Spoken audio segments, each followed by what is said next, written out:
جی علیگڑھ سے لیکر پاکستان، ہاں مگر ہمیں ایسا لگتا ہے کہ ہمارے دیش میں ایسا کوئی جگہ نہیں بچا جس میں یہ چیزیں نہیں. نہیں دو چیزیں ہیں نا سر.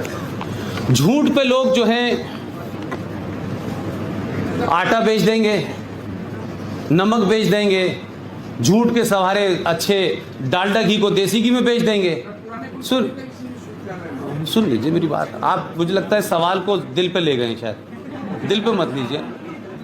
میں نے اس لیے کہا کہ جب آپ کے پاس کوئی چیز ریٹن فارم میں ہو اور جب آپ اس کو جھوٹ بولنے لگیں, میں اس جھوٹ اور مکاری فریب کی بات کر رہا ہوں کہ اگر کتاب میں بات یہ لکھا ہے تو جو بات بتاؤ, جو کتاب میں نہیں لکھا وہ تم بتا رہے ہو. قرآن مجید میں کہاں لکھا ہوا ہے بھائی کہ ہندو لڑکیوں کو پھنساؤ, ان کا دھرم بدلو اور اپنی گنتی بڑھاؤ؟ یہ کہاں لکھا ہے؟ تو اگر نہیں لکھا تو کیوں کر رہے ہو؟ پھر قرآن کا حوالہ کیوں دے رہے ہو؟ پھر بتاؤ کہ کہاں لکھا ہے قرآن مجید میں کہ جو آپ کو نہیں مانتا, میرے رسول کو نہیں مانتا, میرے اللہ کو نہیں مانتا, میرے محمد کو نہیں مانتا, اس کا قتل واجب ہے؟ اگر لکھا ہے تو بتاؤ. اگر لکھی ہوئی کتاب کے ساتھ جھوٹ بول کر کے پوری دنیا میں تم اپنی کوئی چیز کھندک پوری کر رہے ہو, دنیا کو بگاڑ رہے ہو, تو مجھے بتائیے نا البغدادی کا اسلام کیا ہے؟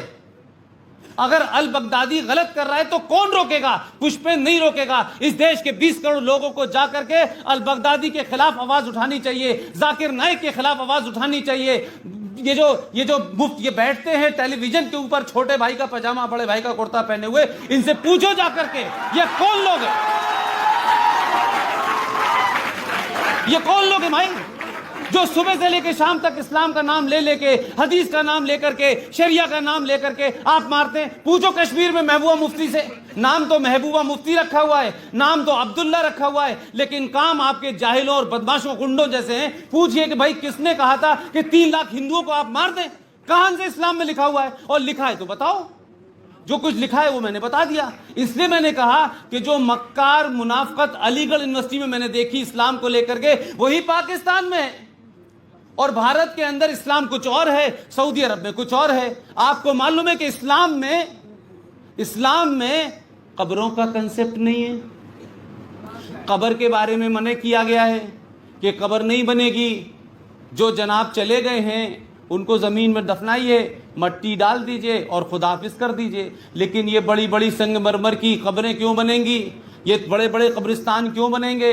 اور سماجوادی پارٹی سے کچھ لوگوں نے ڈیمانڈ کر دیا کہ بھائی ہمارا قبرستان کی باؤنڈری بننی ہے.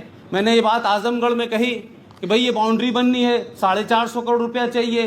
تو ملائم سنگھ نے اس کو دے بھی دیا. تو میں اس کے بعد جب گیا اعظم گڑھ تو میں نے کہا مجھے یہ سمجھ نہیں آ رہا بھائی کہ جو قبرستان میں لیٹا ہے وہ سڑک پہ آ نہیں سکتا, سڑک والا ادھر جانا نہیں چاہتا, تو 4.5 کروڑ کی یہ باؤنڈری کس کے لیے بنا رہے ہو بھائی؟